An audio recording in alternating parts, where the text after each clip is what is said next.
Chapter 5. The Five Laws of Gold. A bag heavy with gold, or a clay tablet, carved with words of wisdom. If thou hast thy choice, which wouldst thou choose? By the flickering light from the fire of desert shrubs, the sun-tanned faces of the listeners gleam with interest. The gold, the gold! Chorused the 27-old Calabat smiled knowingly. Hark, he resumed, raising his hand. Hear the wild ducks out there in the night. They howl and wail because they are lame with hunger. You feed them, and what do they? Fight and strop, then fight and strop some more, giving no thought to the morrow that will surely come. Yo, just so it is with the sons of men. Give them a choice of gold and wisdom. What do? Ignore the wisdom and waste the gold. And the morrow they will because they have no more gold. Gold is reserved for those who know its laws and abide by them. Calabat drew his white robe close about his lean legs for a cool night with wind blowing. Because thou hast served me faithfully upon our long journey, because thou cared well for my camels, because thou toiled uncomplainingly across the hot sands of the desert, because thou fought bravely the robbers that sought to despoil my merchandise, I will tell thee this night the tale of the five laws of gold, such a tale as thou never hast heard before. Hear ye with deep attention to the words I speak, for if you grasp their meaning and heed them, in the days that come thou shalt have much gold. He paused impressively. Above in the canopy of the blue, the stars shone brightly in the crystal-clear skies of Babylonia. Behind the group loomed their faded tents tightly staked against possible desert storms.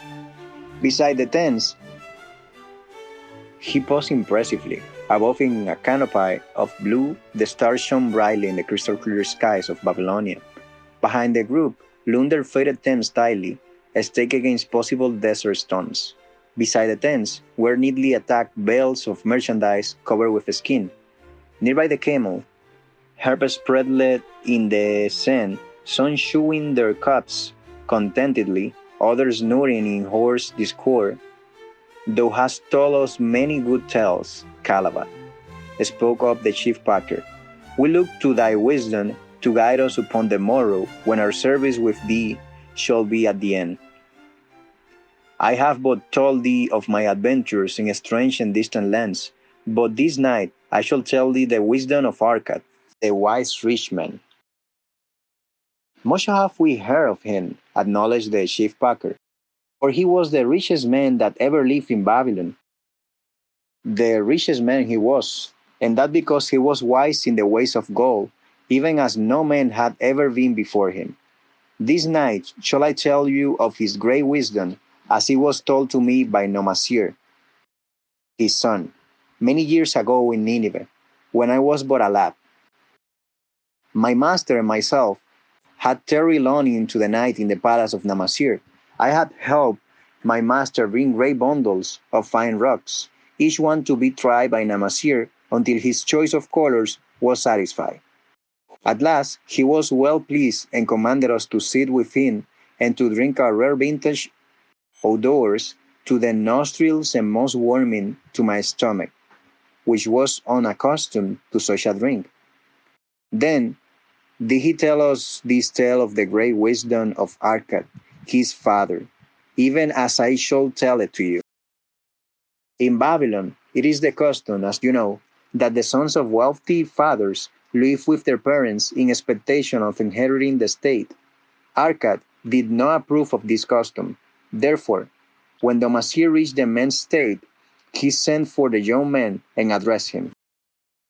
My son, it is my desire that thou succeed to my state.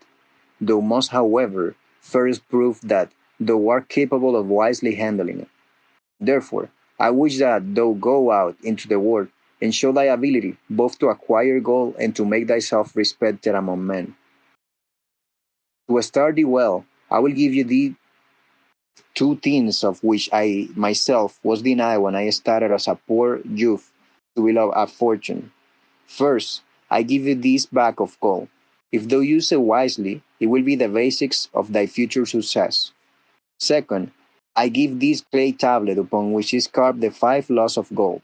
If thou dost but interpret them in thy own acts, they shall bring thee competence and security. 10 years from this day, come thou back to the house of thy father, and give account of thyself. If you prove worthy, I will then make thee the heir of my estate. Otherwise, I will give it to the priests, that they may barter for my soul the kind consideration of the gods. So Nomasir went forth to make his own way, taking his bag of gold, the clay tablet carefully wrapped in silken cloth, his slave, and the horses upon which they rode. The 10 years passed, and Nomasir, as he has agreed, returned to the house of his father, who provided a great feast in his honor, to which he invited many friends and relatives. After the feast was over, the father and mother mounted their throne like six at one side of the great hall, and Nomasir stood before them to give an account of himself as he has promised his father. It was evening. The room was hazy with smoke from the wicks of the oil lamps that, but dimly lighted in slaves in white women jackets and tunics, fanned the humid air rhythmically with long steam palm sleeves. A stately dignity colored the scene. The wife of Nomasir and his 2 young sons, with friends and other members of the family, sat upon rocks behind him, eager listeners. My father, he began deferentially, I bow before thy wisdom. 10 years ago, when I was stuck at the gates of manhood, thou bade me go forth and become a man among men, instead of remaining a vassal to thy fortune. Thou gave me liberally of thy gold, thou gave me liberally of thy wisdom, of the gold, alas, I must admit of a disastrous handling. It fled indeed from my inexperienced hands, even as a wild hare flees, as the first opportunity from youth who capture it. The father smiled indulgently. Continue, my son. Thy tale interests me in all its details. I decided to go to Nineveh, as it was a growing city, believing that I might find there opportunities. I joined a caravan and among its members made numerous friends. 2 well-spoken men who had a most beautiful white horse, as fleet as the wind, were among these. As we journeyed, they told me in confidence that in Nineveh was a wealthy man who owned a horse so swift that it had never been beaten. His owner believed that no horse living could run with greater speed. Therefore, would he wager any sum, however large, that his horse could outspeed any horse in all Babylon. Compared to their horse, so my friend said, he was but a lumbering ass that could be beaten with ease. They offered us a great favor to permit me to join them in a wager. I was carried away with the plan. Our horse was badly beaten, and I lost much of my gold. The father laughed. Later, I discovered that this was a deceitful plan of these men, and they constantly journeyed with caravans seeking victims. You see, the man in Nineveh was their partner, and shared with them the bets he won. This shrewd deceit taught me my first lesson in looking out for myself. I was soon to learn another, equally bitter. In the caravan was another young man with whom I became quite friendly. He was the son of wealthy parents, and like myself, journeying into Nineveh to find a suitable location. Not long after our arrival, he told me that a merchant had died, and his shop with its rich merchandise and patronage could be secured at a partly price, saying that we would be equally partners, but first he must return to Babylon to secure his gold. He prevailed upon me to purchase the stock with my gold, agreeing that his would be used later to carry on our adventure. He long delayed the trip to Babylon, providing in the meantime to be an unwise buyer and a foolish spender. I finally put him out, but not before the business had deteriorated to where we had only unsellable goods and no gold to buy other goods. I sacrificed what I was left to an Israelite for a pitiful sum. Soon there followed, I tell you, my father, Bitter days. I sought employment and found it not. For I was without trade or training that would enable me to earn. I sold my horses, I sold my slave, I sold my extra robes, that I might have food and a place to sleep. But each day bring one crouch closer. But in those bitter days, I remembered thy confidence in me, my father. Thou hast sent me forth to become a man, and this I was determined to accomplish.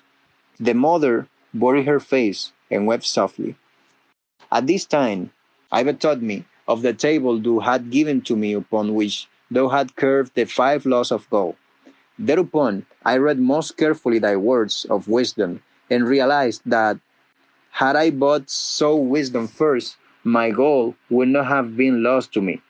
I learned by heart each law, and determined that when once more the goddess of good fortune smiled upon me, I would be guided by the wisdom of age and not by inexperience of youth. For the benefit of you who are seated here this night, I will read the wisdom of my father as engraved upon the clay tablet which he gave to me 10 years ago. The 5 laws of gold. Number 1. Gold cometh readily and increasing quantity to any man who will put by not less than 1/10 of his earnings to create an estate for his future and that or his family. Number 2. Gold labored diligently and contentedly for the wise owner who finds for it profitable employment, multiplying even as the flocks of the field.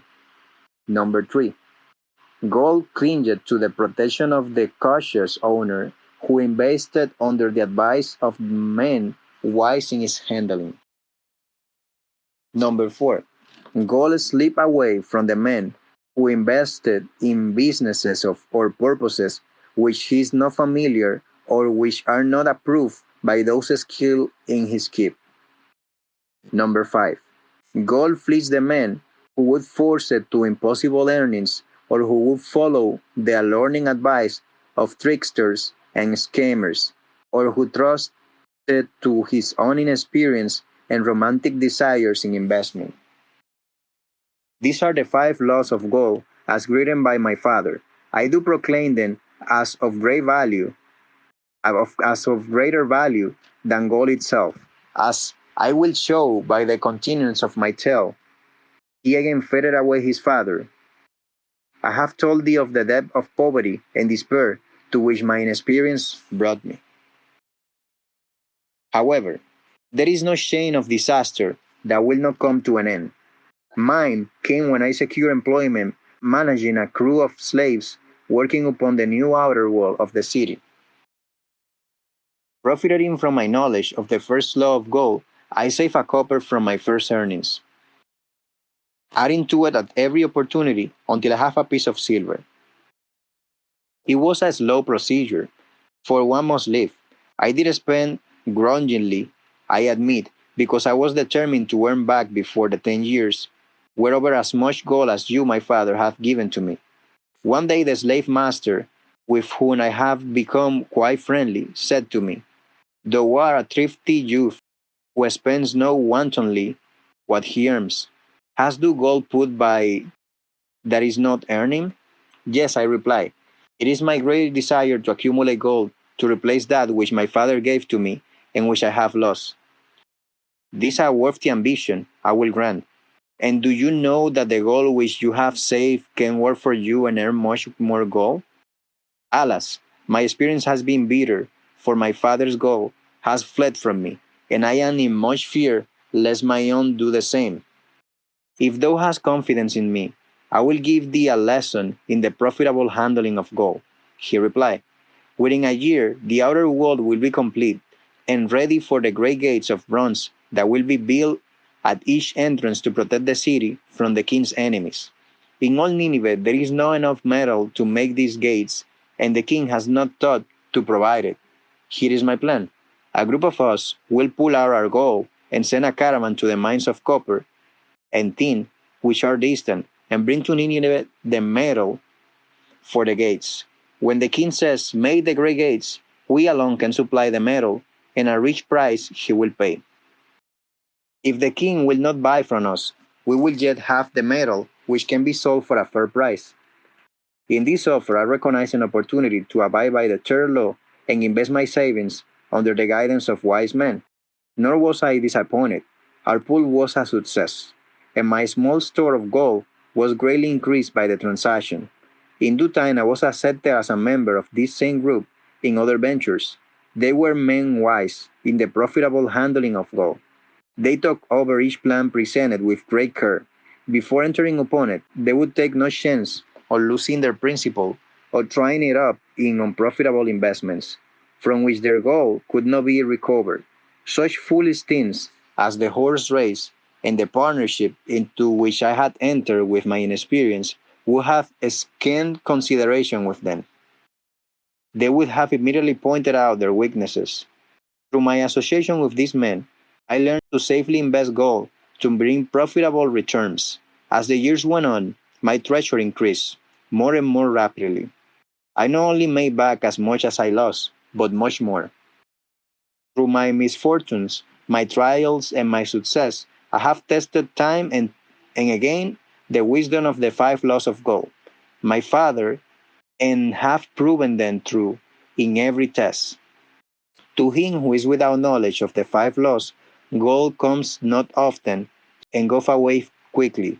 But to him who abides by the five laws, gold comes and works as his dutiful slave. Nomasir ceased speaking and motioned to a slave in the back of the room. The slave brought forward, one at a time, three heavy leather bags. One of these Nomasir took and placed upon the floor, before his father addressing him again. Though this give to me a bag of gold, Babylon gold, behold in its place I do return to thee a bag of Nineveh gold of equal weight and equal exchange, as all will agree. Though this give to me a clay tablet inscribed with wisdom, behold in his stead I do return two bags of gold. So saying, he took from the slave and the other two bags, and likewise placed them upon the floor before his father.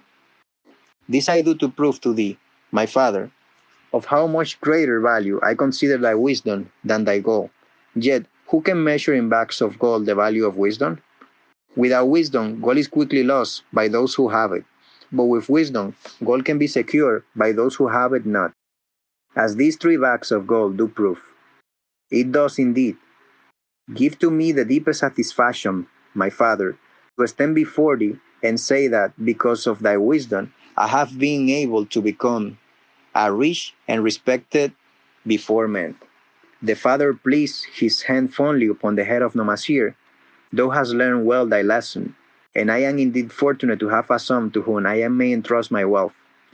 Calabat seized his tail and looked critically at his listeners. What means this to thee, this tale of Nomasir? He continued. Who among thee can go to thy father or the father of thy wife and give an account of wise handling of his earnings? What would these venerable men think were you to say, I have traveled much and learned much and labored much and earned much, yet alas of gold I have little. Some I spend wisely, some I spend foolishly, and much I lost in unwise ways.